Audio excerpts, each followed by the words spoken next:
Hope you have those of you that are ending your day, I hope you had a great one, and the rest of us, we're gonna have a fun day. Thank you, Steve. I just want to say that it's something we're greatly looking forward to too, and it's such a pleasure.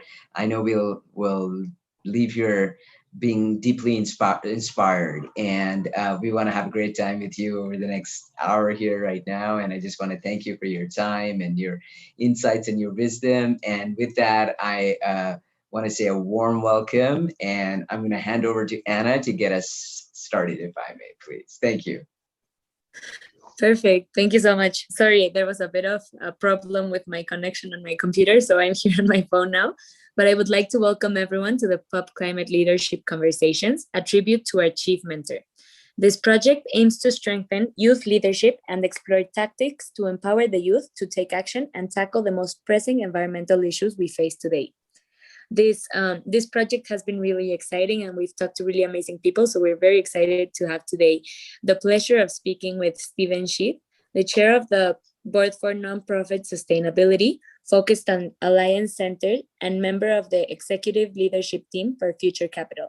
And we will be speaking about impact investment to accelerate climate solutions and conscious profit. So with that, I will read our guest's bio. Steve Schueth is a veteran financial services industry professional and a nationally recognized authority consultant and research to the sustainable, responsible impact investment space in the U.S. Since 1989, he has focused on helping direct the flow of investment capital in positively impactful and intentionally transformative ways.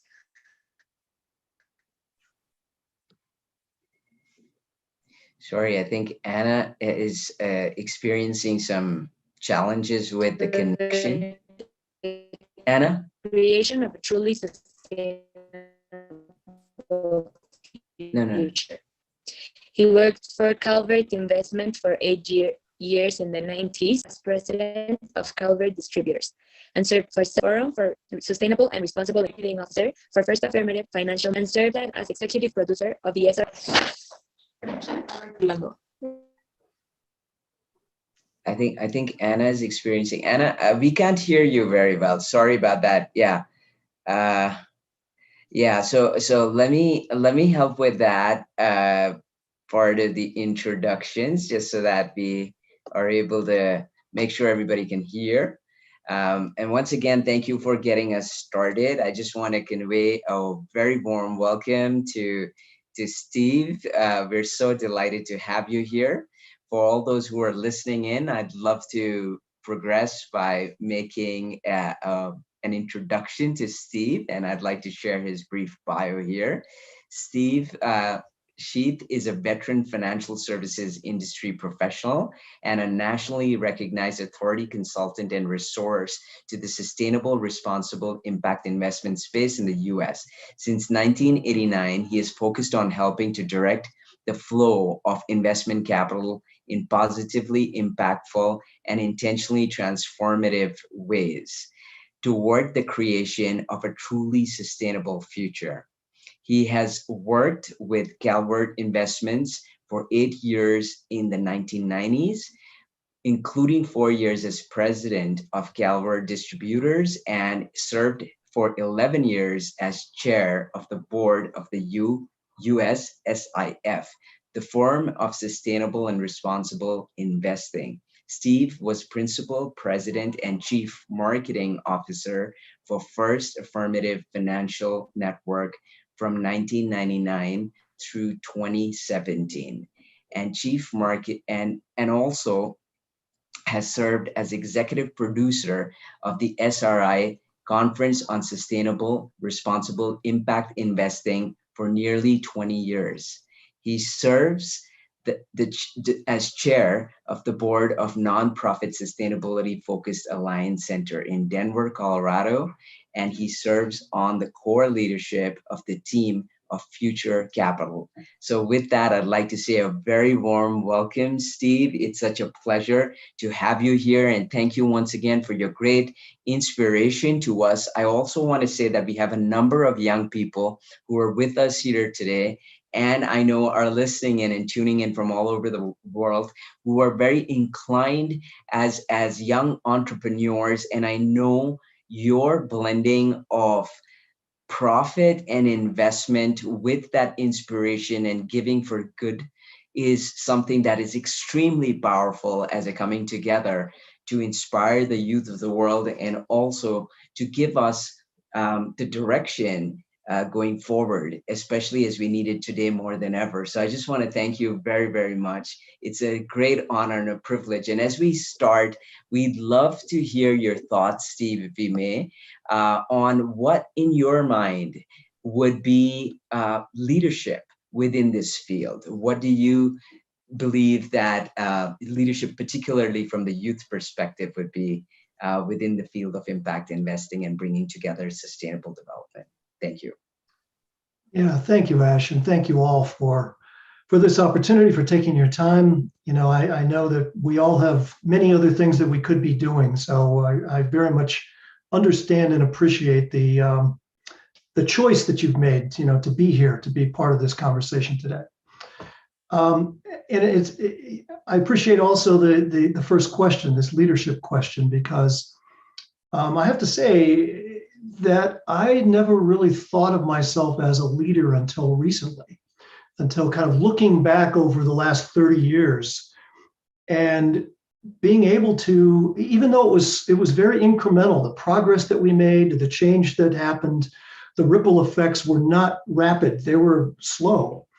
But now, you know, I feel like I've helped in a very, very meaningful way, you know, create a very robust industry that's, you know, not just US based, but global, and is making a real difference in the world, you know, transforming the way investors think, the way companies operate, and all of that. And so this leadership question, and Ash, I appreciate your sending me your email a couple of days ago. So you actually gave me a chance to kind of sit down and you know, kind of jot down the I don't know, a few principles that I if you don't mind, I want to just you know, share with you. And certainly we can come back and, you know, and dig deeper into any one of these. But, you know, this, for me, this starts with, leadership starts with a truth orientation.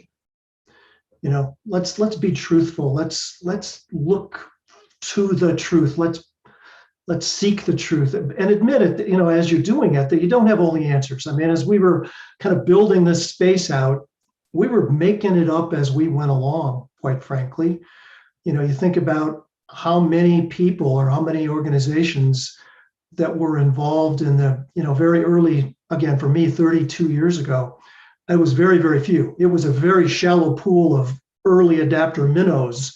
And we were growing and trying to figure out how to expand our puddle, you know, at the same time, because there was no model for this.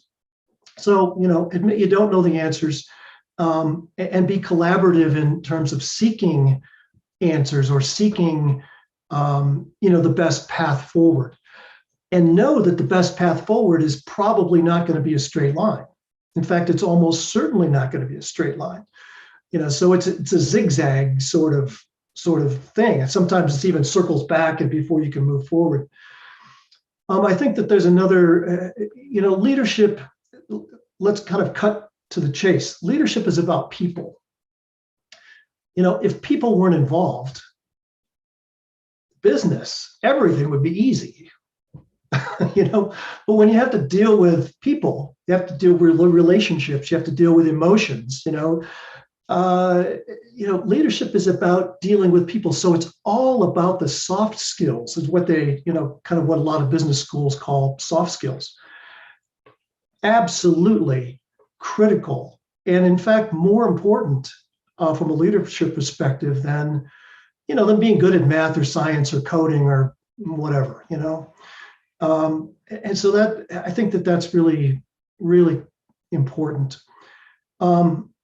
Devoting time to developing your leadership skills is also important. And this is one that I probably didn't do enough of myself. So as I look back historically, I could have been better a lot faster, I think, or a lot earlier in the process had I really, focused and devoted some time and energy to, to that goal, to having that as a goal. But I really didn't. I was like, well, I guess my next principle is motivate with purpose. So for me, and I think the point of this conversation is purposeful. Okay, so what is the higher purpose? What is the greater good, right?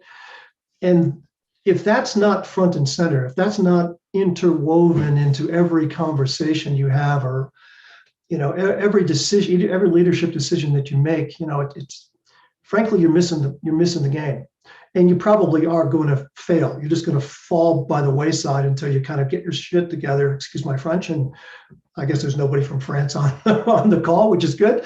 So I apologize for that slip. But until you get your stuff together and kind of get back into the game, you have to you have to be intentional. I think that there's an important aspect of this about giving others credit. Yes, you want to set high standards and hold people accountable, but then you want to give other people the credit for whatever's being accomplished. So leaders have to be somewhat selfless, right? And I left the best one for last. In fact, the most important one for last, which should have been at the top. And so I just want you to take this one and kind of wrap it around as a ribbon around all the rest of this. You have to be authentic. You have to be an authentic human being. You have to be, yes, honest and trustworthy and all of that, but it kind of all boils down to authenticity. You need to be your best self as a leader. You can't put on a mask. You can't pretend to be somebody else. You can't try to emulate, somebody else who's done it and who's been successful. You have to figure out your own way of being, and the only way to be is to be authentic. Now, I don't know if any of this really resonates or applies. Although Ash, you're doing a great job of nodding your head and and accepting what I'm saying here. But for me, this question is one that I typically don't get. I talk about investing and business and changing the world and all that all the time. I don't generally get this one. So this is one that I had to, spend a little bit of time thinking about, and actually created a little bit of a list that I could share with you all. And I hope it's been helpful. Thank you. Thank you, Steve. I just want to say that my nodding is only very symptomatic of a much deeper sense of alignment and resonance with everything that you've said. Honestly, I think that is such a critical part of really being who one really is. Honestly, in every interaction, in every exchange, and particularly, I think the important thing is that people do know who you are, and it's perhaps not even easy to try and be someone else, but it's important as a leader, as you alluded to, I think, to know who we are as people, and be to be self-aware, and then be able to be genuine and authentic. And I think you've also honestly, in my mind, you exemplify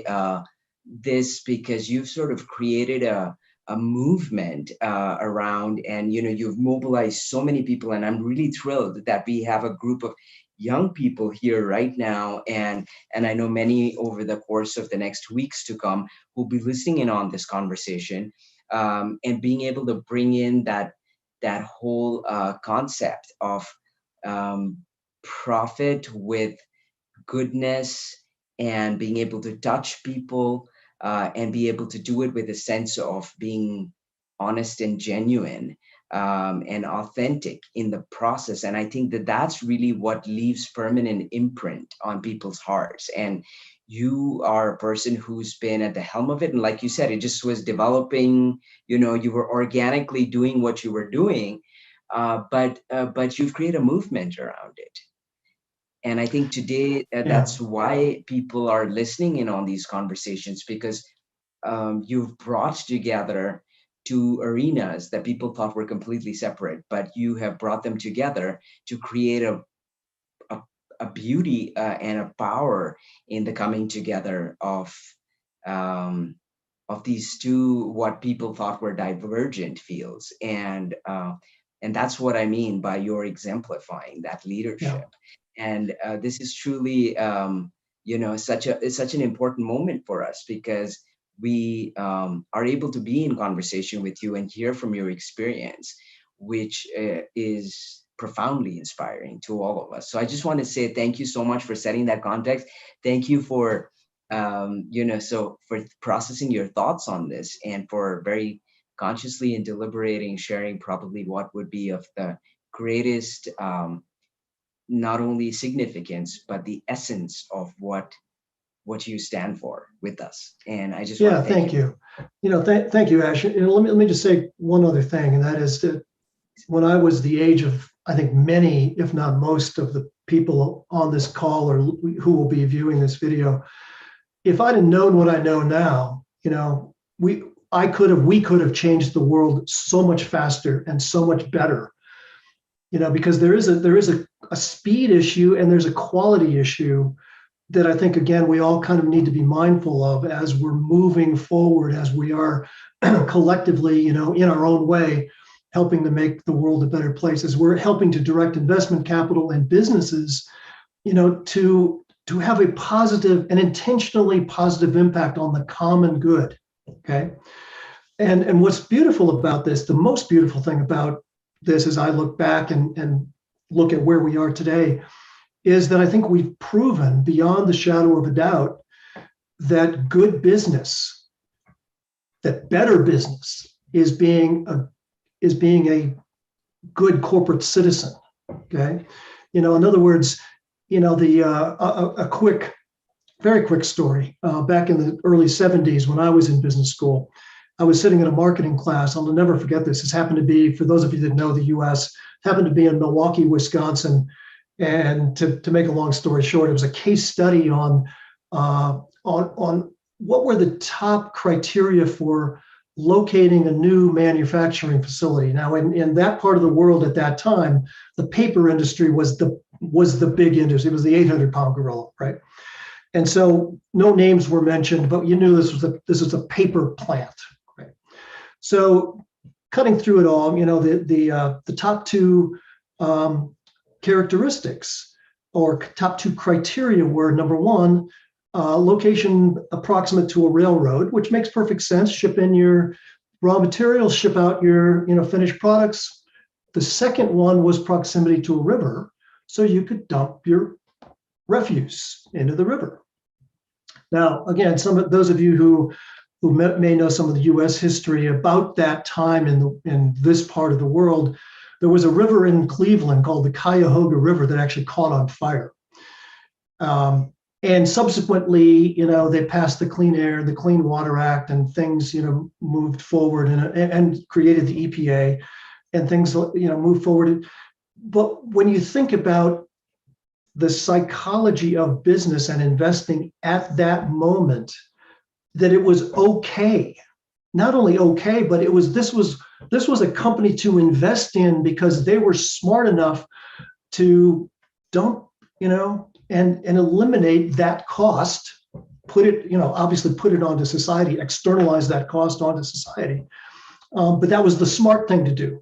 Well, fast forward now, almost 40 years, and we've proven that that's crap, I literally and figuratively. And that the way to do business and the way to be more profitable is to be good for the world. So, from an investor perspective and from a business perspective, it's the same. We're coming to the same conclusion, and we're doing it very intentionally now.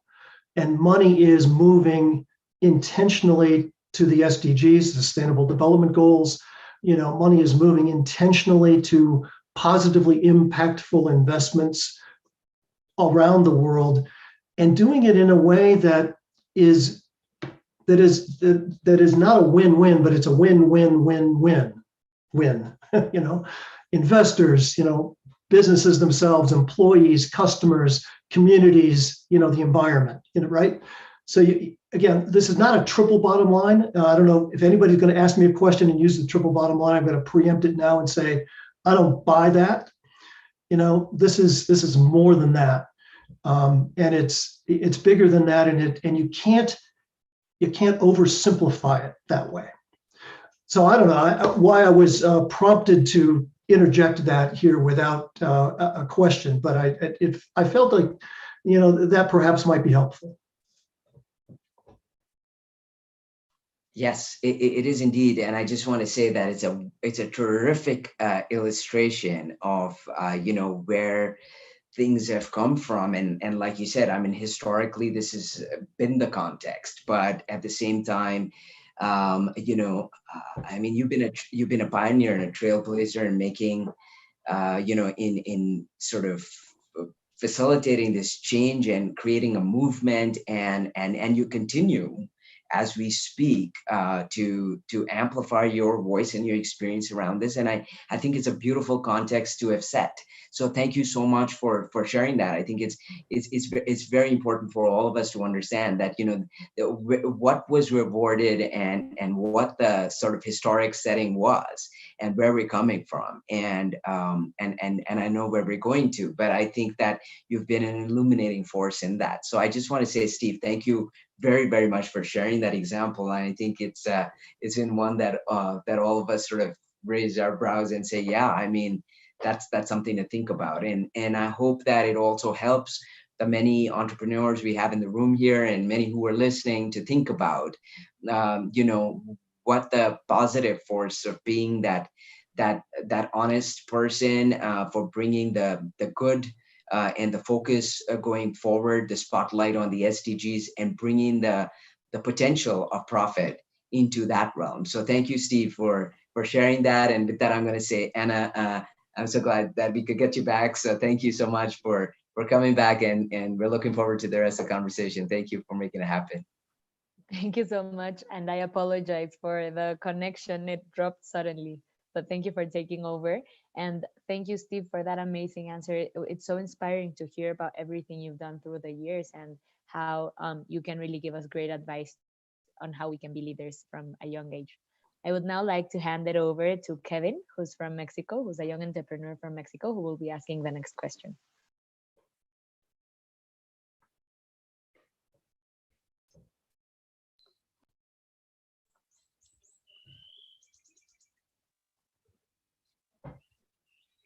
Kevin, we can't hear you. I don't know if it's muted, or otherwise we can go to another question and then come back. Sure. We can go to Michelle Whiting, and then we will go back to Kevin. Thank you, Anna. And my question for Steve is, how can impact investment shorten the gap between developed and developing countries? It's a really good and tough question. I think we perhaps have to take a step back and explain the way I look at investing. So this is an investor perspective on your question, okay? Every investment has, you can think about this as four continuums. I mean, if you have a piece of paper in front of you, you might want to just draw four horizontal lines. These four continuums, and I'll name them and explain them really quickly. The first one is return, profit potential. I mean, as an investor, what kind of return do you expect? Everything from probably a negative 100%, which is where you lose all your money, or maybe you give your money away. A grant is 100% financial loss, right? All the way up to a venture capital type of return. So there's the spectrum of return expectations. There's a spectrum of risk expectations as well. How much risk am I willing to take? And every, well, as I get through the four, you'll see that every investment can kind of be plotted on these four continuums. The third one is liquidity, right? So if you invest in the public markets where you can get your money back almost instantaneously, highly liquid. If you're investing in a private deal that's, putting money into a third world country, who knows? Your liquidity is very limited, if not impossible, until a sale happens at some point in the future. And the fourth one is impact. So you can have a highly impactful, investment and a high return or low return, high liquidity or low liquidity. You see what I'm saying?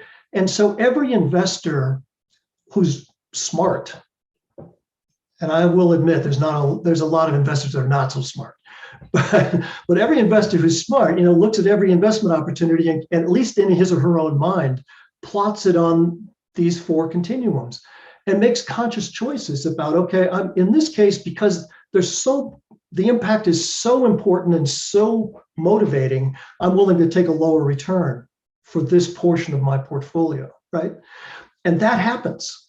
It doesn't just happen, in a nonprofit foundation where, if they lose the money, it's not a big deal, right? There's some of that goes on, but there's a lot of investors, a lot of impact investors, and investors who would consider themselves to be impact investors, who will make that kind of decision with a slice of their portfolio, maybe not the whole thing. In fact, in most cases, not the whole pie, if you will. So back to your question, I think what we have to do is continue to show that there's a good business case for money to be invested in various parts of the world that maybe aren't attracting as much capital now as is needed. Entrepreneurs need to be trained. They need to step up. They need to be authentic. They need to be good spokespeople for their deal. And one thing I didn't mention in the leadership list that I shared earlier is this idea of mentorship or mentoring. I think that there's a lot of not only opportunity but need in the impact space for mentors. Most entrepreneurs need a mentor, especially if it's your first business venture. You almost have to have somebody, if not a group of people, that you can bounce ideas off of and just make sure you're kind of walking on solid ground in a metaphorical way.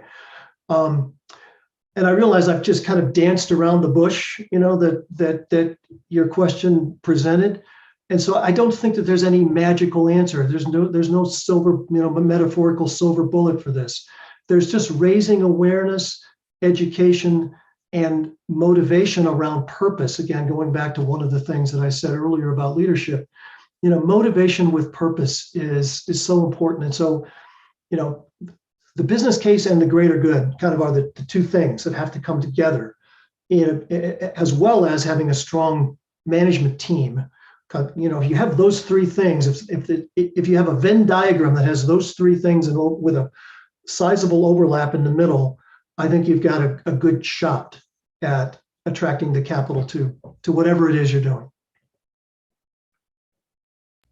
Thank you for contextualizing the word impact and impact investment within those four continuums. And I think, to me, you did answer the question, and it's about being conscious, and it's a choice, right? Like even what you said in your answer to the first question, and even before that, what you said to all of us is kind of the mark of a good leader by saying, hey, I value your time. Thank you for being here. Thank you for making this choice. And I think if you can raise awareness about what people are going into, then they can make that choice to, choose impact investment. So thank you for answering the question. Yeah. Thank you so much, Michelle, for the great question, and Steve for the amazing answer. I completely agree with what you were saying about the importance of mentors. We have a couple of young entrepreneurs here, and I think all your guidance and everything you're sharing with us is extremely valuable to all of them. And I would now like to hand it over to Kevin. Let's see if his audio is working. Hi, can you hear me? Yes. Sorry, I think my earphones weren't properly connected. So thank you very much. Can you explain us a little bit more about what's impact investing and how that moves toward innovation to mitigate in climate change and hopefully save the world? One of the, I'm sure you all have seen the acronym ES&G, which, by the way, was it originated with a UN facilitated conversation back in 2006. Came from a group the UN pulled together called PRI. And why am I blanking on what that means? Help me, somebody. I want to say program related investment, but that's not it. That's a different PRI. Principles for Responsible Investing. So in 2006, this global group created the Principles for Responsible Investing, essentially gathered all the information and all of this stuff that we, the collective we, in what used to be called the SRI community, socially responsible investing community, had created prior to that. And we categorized, or we called them social screens or social investment criteria. That language was kind of sidelined and became ES&G. And if you can think about environment, social governance as kind of 3-column headings, and then under which there's these long lists of factors, So you also, I think, often will hear the term ESG factor analysis. And that's the way most investment strategies are now looking at impact investing. They're looking at it through an ES&G lens and trying to identify those companies that are better managed than their competitors. And of course, presumably more profitable than their competitors, but also having a more positive impact on the world. Now, what was really interesting for me, and this goes back probably 15 or 18 years ago, is we started to see academic research focused on the environmental impact of companies. And it became pretty obvious, at least to me, and I'm not the only one, that those companies that were managing their environmental impacts were better managed companies across the board. It wasn't just in the environment piece of it, but that was a proxy for good management across the board.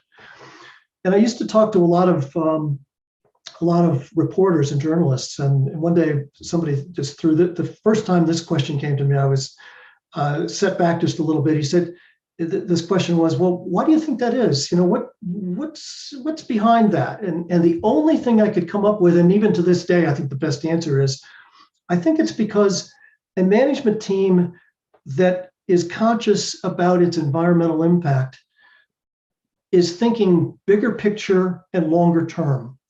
And they bring that big picture, long-term thinking to every aspect or every decision that they make as a leadership team. And so I think that ultimately, what we're seeing, getting back to your question focused on climate, what we're seeing is obviously mounting evidence and mounting awareness that we're all in this together.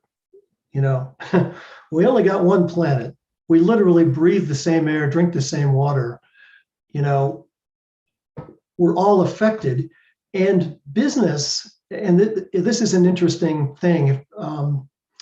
This shows up in many, many places in various ways, in various language, oftentimes in sustainability reports and things like that. But businesses are more and more aware that their business is based on a vibrant, healthy human society, right? So if people, are unhappy, if people don't have money, if people are fighting each other, if society is just not in good shape, it's hard to sell products to that, and services to society. So, there's various ways of saying that, but the basic principle is, and I think the reason climate is now becoming top of mind for so many people is because it's two reasons. It's because it's affecting us, more and more of us directly, like Portland, Oregon, 119 degrees yesterday or the day before.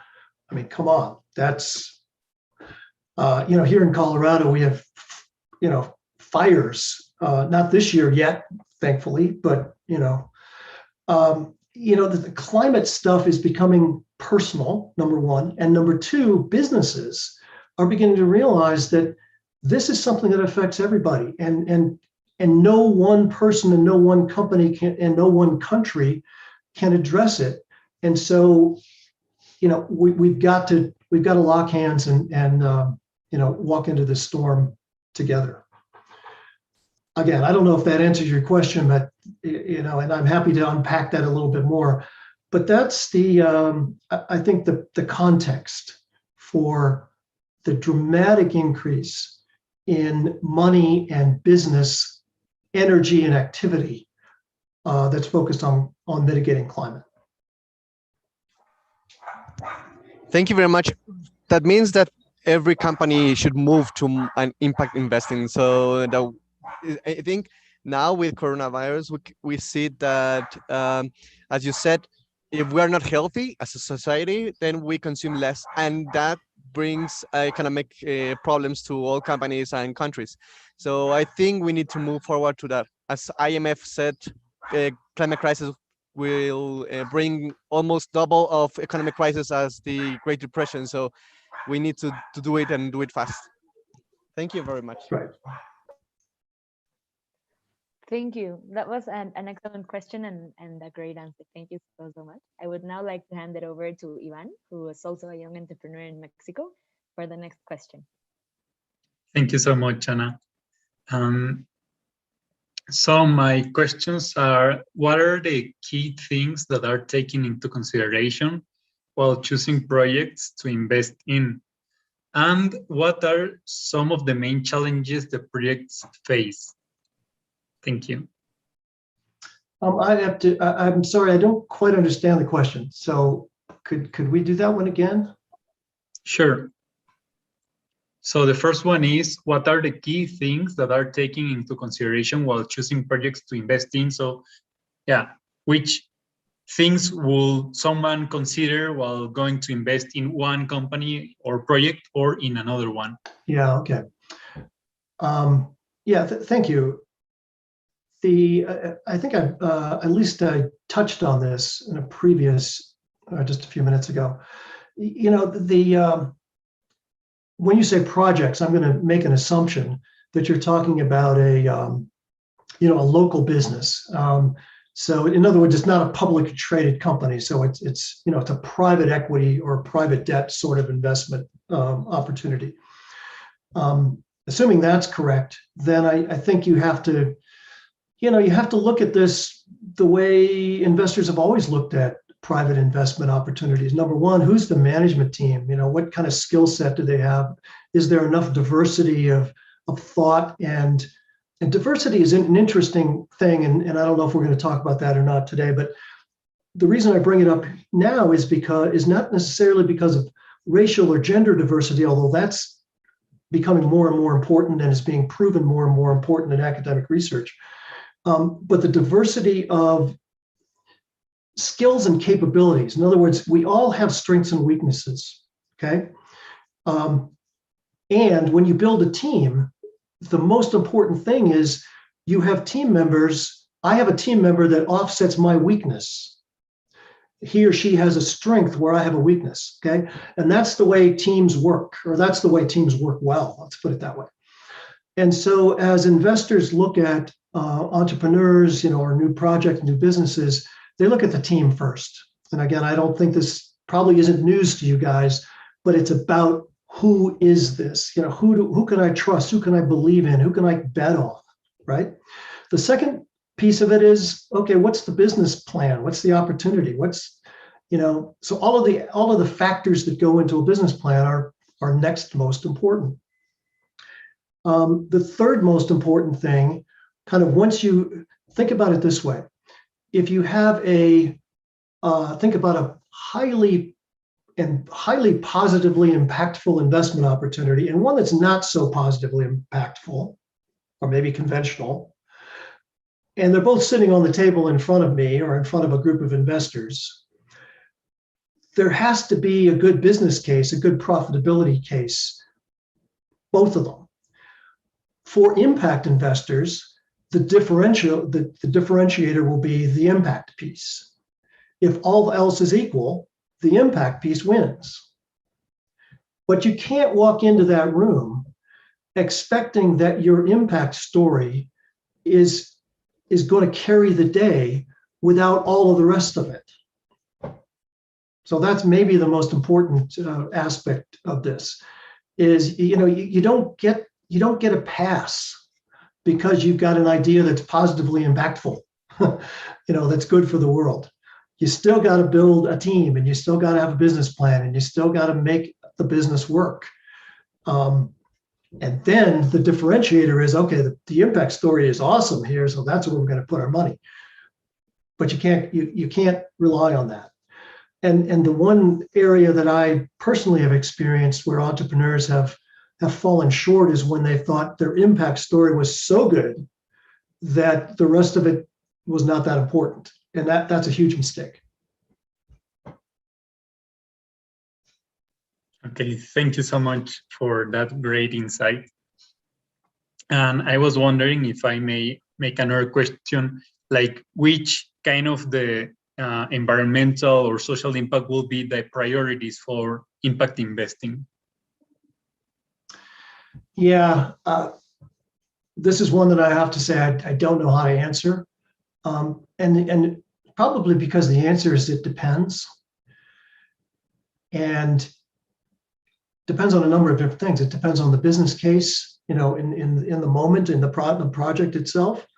Probably also depends a lot on the let's call it the mission of, or the vision, or the purpose motivation of the investor or investors. And so much of attracting money to entrepreneurial projects is a match, is dancing and then trying to find the right match on the dance floor, if I could use that metaphor. The match is about, you as the entrepreneur, again, I'm making an assumption, and your project connecting with the values, the motivations, the timing sometimes, of the investor. And so that there is no magic to this, and there's no one answer to your question either. This is the challenge, quite frankly, of attracting money to entrepreneurial ventures. And I wish I had a simple solution for you, but I don't. Thank you. Thank you so much. I was typing what you were saying about the team and taking all the different aspects and not only the impact into consideration. Thank you so much. I would now like to hand it over to Mida Hope, who's joining us. Oh, she's here. Yes, perfect. And she will be asking the next question. You're muted, Mida.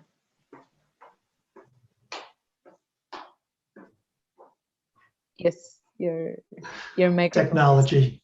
Yes. A blessing and a curse. Yeah, Mira, the microphone is muted. Yeah, there we go. Thank you. Hello, everyone. Thank you so much, Dr. Steve, for the turn up for this specific session. So my question is 5, and it goes as, how can corporate social responsibility be implemented effectively? How could this impact corporate decision-making worldwide? Yes. Yeah, thank you, Mida. I think, again, I touched on this earlier. I can't remember exactly where in our earlier conversation, but the thing that I'm most grateful for the 32 years that I've spent helping to build the sustainable, responsible impact investment industry is the business case that we've been able to prove. Really proving in dollars and cents that better business to be a socially responsible company, to serve something more than just your bottom line, to be more than that. And to do that in such a way that multiple people benefit, not just shareholders, but employees, customers, communities, the environment, kind of the whole, think about it in terms of the kind of the ecosystem of a company. If a management team isn't thinking about the well-being of the entire ecosystem of the company, that management team is probably running on very short-term gas, if you will. Unfortunately, there's way too many public companies that operate that way, that are really motivated by quarterly earnings and kind of can't see beyond the next quarter, or at least can't make intelligent decisions that are long-term in their orientation. But again, we as investors, as trillions of dollars are accumulating and going to the companies that are better in terms of ESG, of their ESG, characteristics, we are motivating those companies to think bigger and to think longer term. So, interestingly, the words corporate social responsibility are kind of out. They're no longer, kind of the right words, if you will. It's interesting because for a number of years, probably for a decade, in fact, there was this debate, this tug of war between language, but ESG has won. let me just say that ESG has won. And so if you think about companies from an ESG perspective, what's now happening is, as all of these big data and rating firms like MSCI, Sustainalytics, and there's like 60 others, okay, as they're doing their ESG data gathering and analysis and rating of companies are now responding by trying to figure out how to get better ratings. Where within my operation do I need to improve in order to get a better rating, which will attract more investment capital or dollars, from ESG or impact-oriented investors? So the corporate decision-making is motivated by multiple things. In one case, it's profitability. How do we make money? But that's becoming less important as the question about how do we enhance our, let's call it PR or image. So if you think about a CEO of a company, it doesn't matter whether it's a small company or large company, public company, private company, a CEO's job is basically three things. One is to hire good people to run the company for him or her. Second is to manage their board of directors. The third one is to manage their image, their public, their PR. And nobody wants to have an article show up on the front page of the Wall Street Journal or the London Times or whatever, with any kind of a negative article. Or today, social media is kind of the big threat, right?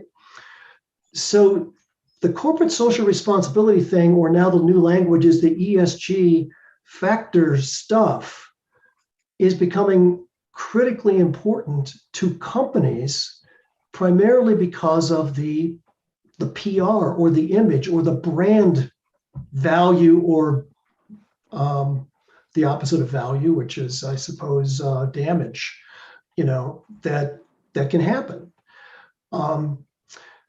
So those of us, again, that waded into that shallow pool of early adopter minnows 32 years ago, we believed, without any data, without any reason to do so, that better managed companies, that companies that are more responsible corporate citizens would be better investments, better for us as investors and better for society at large. We've now proven that. And those companies that are kind of behind that are running late in the race, if you will, are doing their best to speed up, are doing their best to catch up.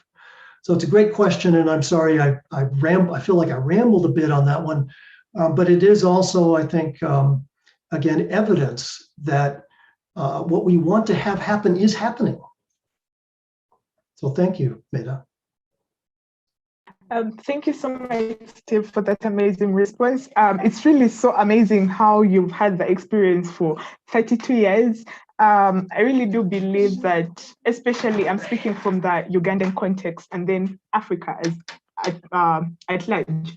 Most people are opening up companies in order for them to benefit at personal level, but realizing the fact that the continent is developing, majority of the countries are third world countries, we actually need to accept the fact that with whatever entrepreneurship program we take on or business we start up, whatever career lane we take upon, we need to acknowledge the fact that we are serving.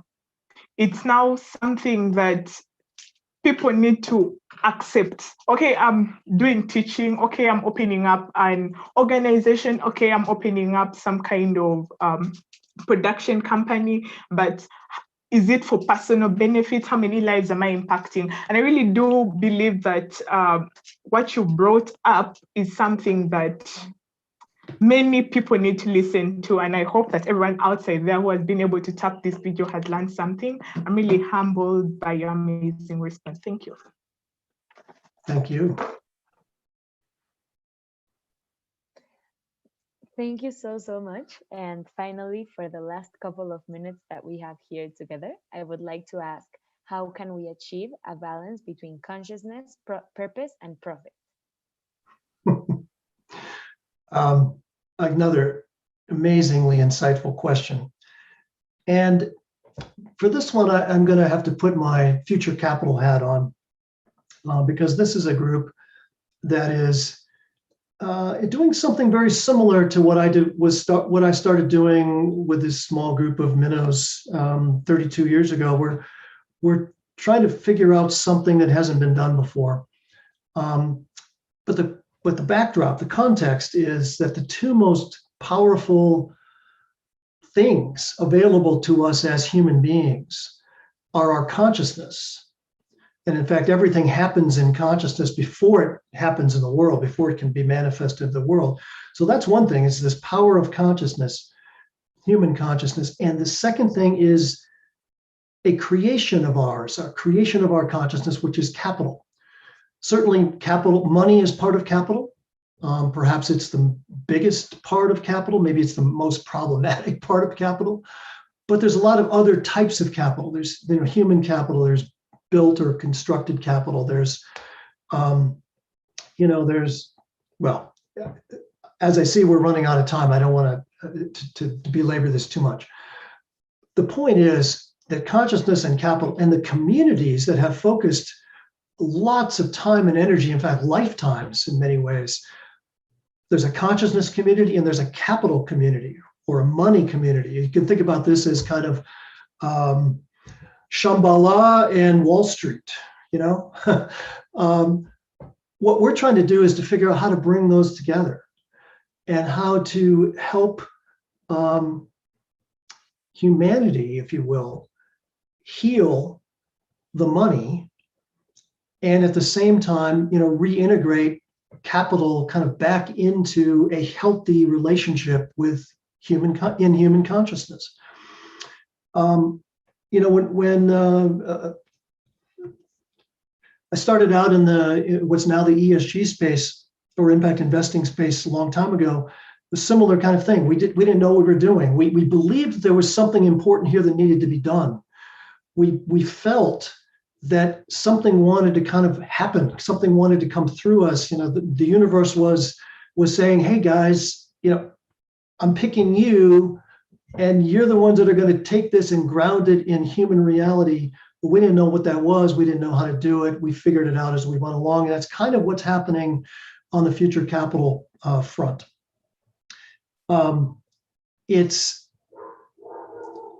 Balance is the key word. How to find balance. And And the answer to that question is, I don't know.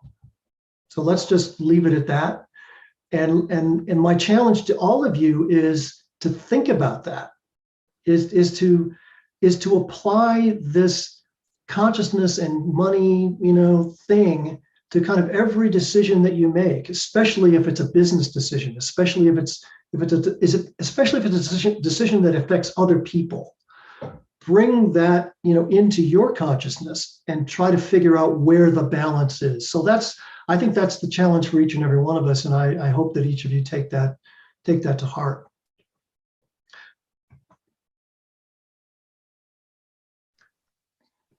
That's amazing. Thank you so much. I completely agree, and it's a great reflection that we need to really consider applying consciousness to every decision we make, and really thinking about how we can achieve the balance between those two. So thank you so much.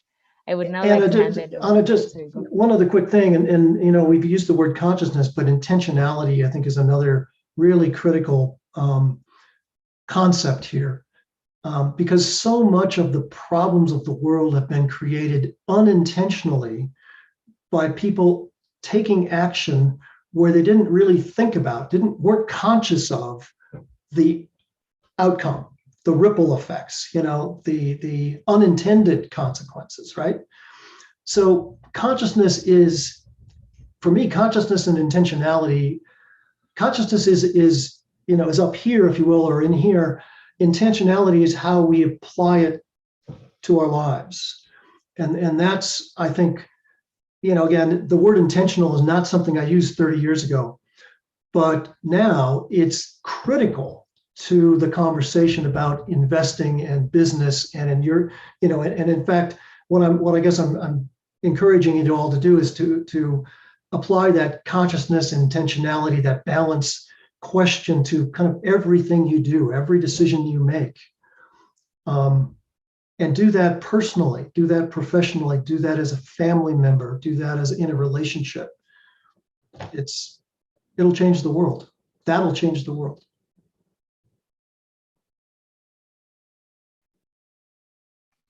I completely agree. Thank you so much. I really think making conscious decision and really thinking about every step we take, whether it's in a personal matter or in a professional matter, can really move us towards a better world. Thank you so much. And I would like to hand it over to Ash. Sure. I just want to say that, I think I'm kind of reeling from the beautiful messages you've shared. And those are not just messages. I know that you live by them, and